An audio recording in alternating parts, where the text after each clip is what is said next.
إن الحمد لله نحمده ونستعينه ونستغفره ونعوذ بالله من شرور أنفسنا ومن سيئات أعمالنا من يهده الله فلا مضل له ومن يضلل فلا هادي له وأشهد أن لا إله إلا الله وحده لا شريك له وأشهد أن محمدا عبده ورسوله أما بعد السلام عليكم ورحمة الله وبركاته. My brothers and sisters, welcome to our program called the Ramadan Caravan. This episode is going to speak about fasting itself, the fasting in the month of Ramadan itself. Fasting, as we all know, Allah subhanahu wa ta'ala has mentioned in the Quran that it was prescribed for us as it was prescribed for those before us, so that we may guard against evil.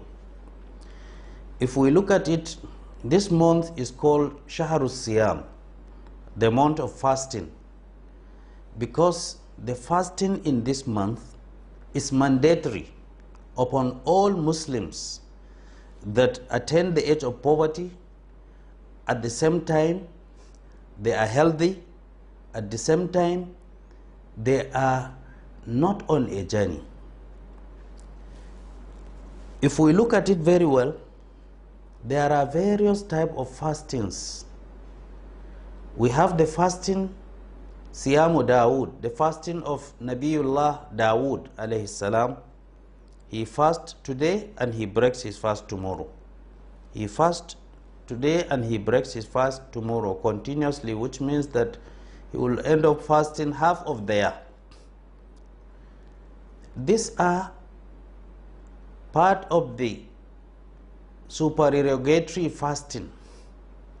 We also have the fasting of Mondays and Thursdays. The Prophet sallallahu alaihi wasallam used to fast Mondays and Thursdays. These are also optional prayers. For those who want, when they fast these days, they will earn the reward of Allah subhanahu wa ta'ala. But for those who refuse to fast, or who do not fast, there is no harm in them except that the reward they are supposed to get, or the reward that is allocated, that is given to those who have fasted, will not go to them. So we have fasting of 3 days in a month. We have the fasting of Arafah. We have the fasting of Ashura, Tasu'a and Ashura. Then we have the fasting of 6 days after the month of Ramadan. All these fastings, they are supererogatory, they are recommendable. They are recommended for us to do them. They are tatawwu', tanafful, but they are not compulsory. But as for the month of Ramadan, it is called Shahrus Siyam because fasting in that month is mandatory, is compulsory, except for those who have reason not to fast, most especially the sick, the travelers, and those who have attained certain age that they can no longer fast again. And that is why Allah subhanahu wa ta'ala said, Shahr Ramadan alladhi unzila fihi al-Quran. The month of Ramadan, it is the month in which the Quran is revealed. Hudan lin-nasi, as a guidance to mankind. Hudan lin-nasi wa bayyinatin min al-huda wal-furqan. And it is a clear proof, clear signs and guidance, and it is a criterion for distinguishing between right and wrong. Then Allah subhanahu wa ta'ala said, فَمَنْ شَهِدَ مِنْكُمُ الشَّهْرَ فَلْيَصُمْهُ.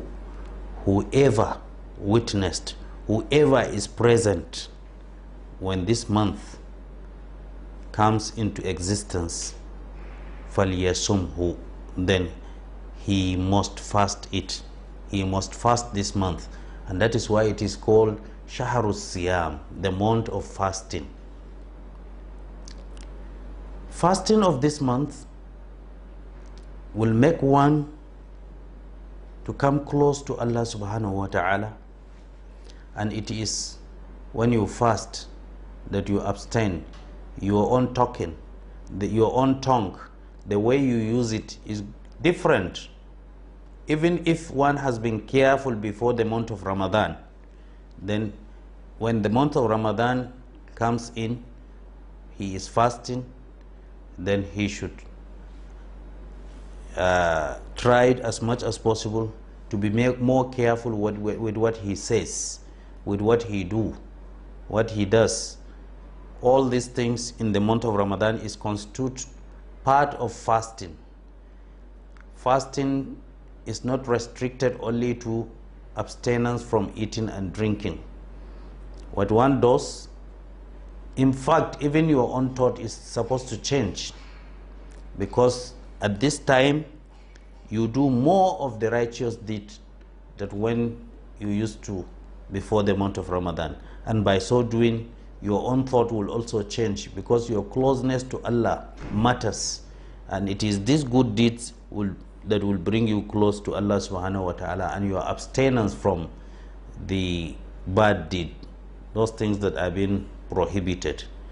Therefore, my brothers and sisters, we should not do anything that will void our fasting in this month. All we should do is try and see that our fasting is accepted by Allah subhanahu wa ta'ala through adhering to the conditions that is laid down to be an accepted fasting. We should try as much as possible to see that we do not vitiate anything of these conditions, so that our fastings will be accepted by Allah subhanahu wa ta'ala, and we know the reward of fasting is from Allah subhanahu wa ta'ala. Is Him alone that will reward, because it is a special act of worship. وَالصَّوْمُ لِي وَأَنَا أَجْزِي بِهِ, and fasting is mine, and I will be the one to give the reward for the fasting.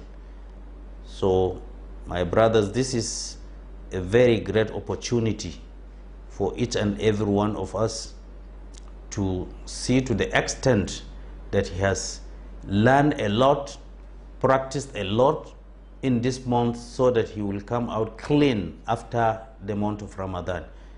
The month of Ramadan is the month of fasting and is the month of training for the righteousness, and is the month of training for guarding against evil.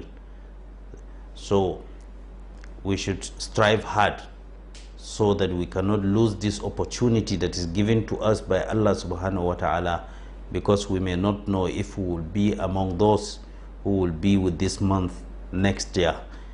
Fast as if it is the last of all fasting that you have ever fasted. You should fast as if you are fasting the last fasting of the month of Ramadan. Of course, it is the last because you are not sure. Even if you are going to witness another month, you are not sure. So do it as if it is the last.